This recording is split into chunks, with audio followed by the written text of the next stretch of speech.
राजस्थान में एक कहावत है, रेत में भी बीज बोए तो फल देवे, बस नियत साची होनी चाहिए। यह कहावत आज हकीकत बनकर पूरे राजस्थान के सामने खड़ी है। दशकों के लंबे इंतजार के बाद आखिरकार मां यमुना का आशीर्वाद राजस्थान को प्राप्त हुआ है। अब इनकी जीवनदायिनी धारा प्रदेश की प्यास बुझाने के साथ साथ शेखावाटी की धरती को सींचेगी और लाखों परिवार के जीवन में समृद्धि का संचार करेगी। आदरणीय प्रधानमंत्री श्री नरेंद्र मोदी जी के दूरदर्शी मार्गदर्शन तथा राजस्थान की डबल इंजन सरकार के दृढ़ संकल्प से शेखावाटी का दशकों पुराना सपना साकार होने की दिशा में ऐतिहासिक सफलता मिली है। यह समझौता उस सपने के साकार होने की शुरुआत है जिसे पूरा होते देखने की आस में कई पीढ़ियां गुजर गईं। वर्ष 1994 में यमुना जल समझौते की नींव रखी गई, लेकिन दशकों तक यह सपना कागजों में ही सिमटा रहा। सरकारें बदलती रहीं, घोषणाएं होती रहीं, पर शेखावाटी को अपने हिस्से का पानी नहीं मिला। हर किसी के मन में एक ही प्रश्न था, आखिर पानी कब पहुंचेगा? अब उस लंबे इंतजार का उत्तर सबके सामने है। माननीय केंद्रीय गृह एवं सहकारिता मंत्री श्री अमित शाह जी तथा माननीय केंद्रीय जल शक्ति मंत्री श्री CR पाटिल जी की उपस्थिति में राजस्थान और हरियाणा के बीच हुए इस ऐतिहासिक समझौते यानी MOA ने उस सपने को साकार करने की दिशा में निर्णायक कदम बढ़ाया है। अब मां यमुना जल्द ही अपने इस पुत्रवत प्रदेश को भी अपने स्नेह और आशीर्वाद से अभिषिक्त करेंगी।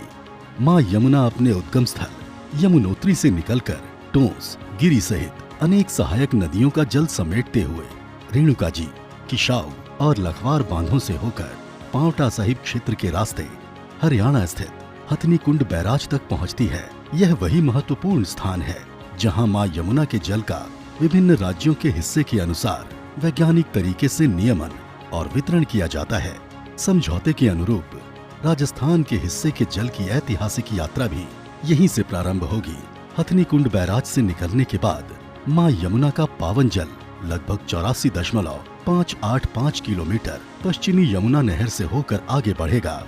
इसके बाद यह 122.172 किलोमीटर लंबी सिरसा नहर में प्रवेश करेगा और फिर 10.740 किलोमीटर लंबी पावरा माइनर नहर से गुजरेगा। इसके पश्चात परियोजना का सबसे महत्वपूर्ण चरण प्रारंभ होगा, जहां से लगभग 78.003 किलोमीटर लंबे प्रस्तावित क्रॉस कंट्री लिंक के माध्यम से यह पावन जल हरियाणा की सीमा पार कर राजस्थान में प्रवेश करेगा और अंततः चुरू जिले के राजगढ़ जलाशय तक पहुंचेगा। साथ ही गैर मानसून अवधि के दौरान लखवार, रेणुका जी और किशाऊ परियोजनाओं से राजस्थान के हिस्से का पावन जल इन्हीं भूमिगत पाइपलाइनों के माध्यम से राज्य तक पहुंचाया जाएगा।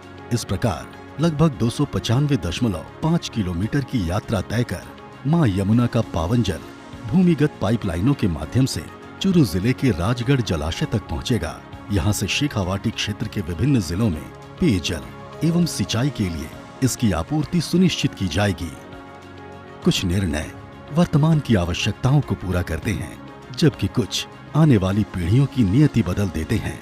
यमुना जल हस्तांतरण परियोजना राजस्थान के भविष्य की ऐसी ही एक ऐतिहासिक विरासत बनने जा रही है। जल्द ही मां यमुना अपने पावन जल से प्रदेश की प्यास बुझाने के साथ शेखावाटी की धरती को भी सिंचित करेंगी और आने वाली पीढ़ियों के लिए समृद्धि, हरियाली एवं खुशहाली की अमूल्य विरासत छोड़ जाएंगी।